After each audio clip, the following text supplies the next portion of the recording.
think. Well, no, it wouldn't be all of these teams. Two of them have made the playoffs before. Each of them, one of them last year, and one of them only one time. But let's go ahead and throw this up here. I got my dark horse teams, at least five of them, because obviously, when you think about it, you have your favorites, your wild card, different tiers, however you want to look at it. But I got Utah, Texas Tech. Y'all are going to kill me for this. Vandy, Georgia Tech, and Washington.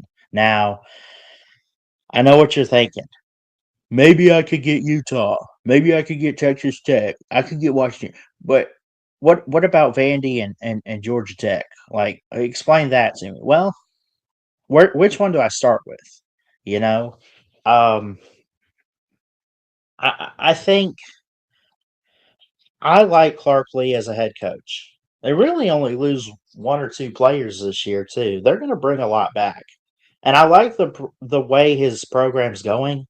Now it's possible they take a step back, but do y'all not remember they were 10-2 or 9-3, whatever last year, and they were in the conversation for the playoff? I'm not here to say these teams are going to make it. I'm just saying these are the teams that ultimately should be on your radar. Like, don't sleep on these teams. They can make some noise. Now you got to take into account um, their schedule and everything. But like 10-3 Vandy last year, 6-2 in the SEC, and they were pretty much tied for. I guess how would you look at that second based on conference record? Um, and their two losses last year weren't really bad losses. I mean, they had Um, they had lost to Alabama on the road, and they lost to Texas on the road. They lost in a blowout to Alabama, and then they lost by bowl in Tampa. Um, or is that one? Yeah, that's at Raymond James, I think. Anyway, it was 34-27, was the final score of that game against Iowa. Iowa. I'm not too high on their defense. Now, I think their defense might be a little better than it was last year. I think you got to look at what Jared Curtis is going to bring compared to what Diego Pavia had. So that's Vandy, but keep an eye on them to possibly shake up the conversation throughout the season. Schedule for this year, does it set up to help them out? Austin P, Delaware, and NC State to start the season. That could be 3-0, depending on what they do with NC State. They do have back-to-back weeks where they go to Auburn and to Georgia. Let's say if those are two losses, or maybe they split them. I think they'll lose at Georgia for sure. They host Alabama in November. In between that, not to jump too far ahead, but they do host teams like Ole Miss and Arkansas. One of those was a playoff team last year, so it is interesting. They host Tennessee. They go to Florida, Kentucky, Mississippi State. Again, these are bottom tier SEC teams at the moment. So, I mean, if they could find 9 or 10 wins, could they back their way in as a 11 or 12 seed? I think Vandy is possible, but again, these are not my team. These are not predict. These are like my dark horses as of like the preseason. Like, they're kind of a long shot, but they're the teams you want to keep an eye on and not write off completely.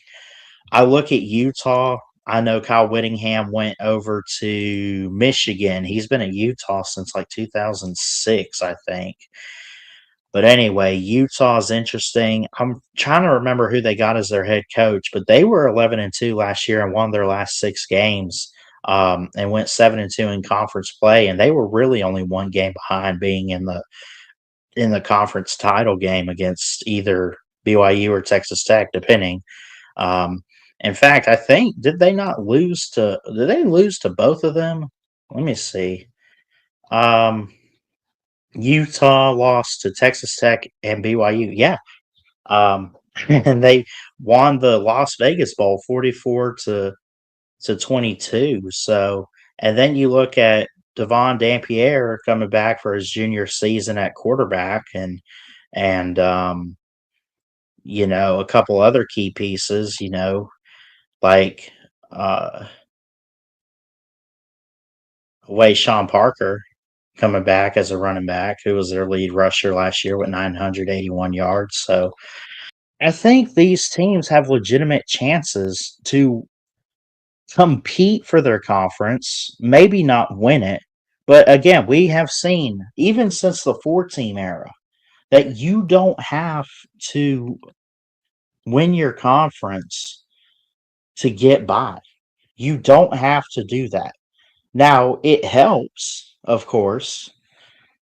And if you win your conference now, you're basically automatically in the 12-team playoff, but you can't find 12 conference champions.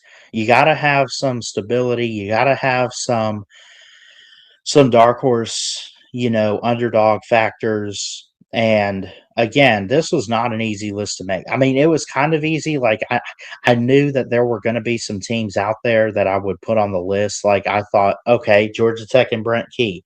Let's say if they bounce back this year, right? Uh, Texas Tech. This was a team that made the playoff last year. I think even got a first round bye. Um, and they lost to Oregon in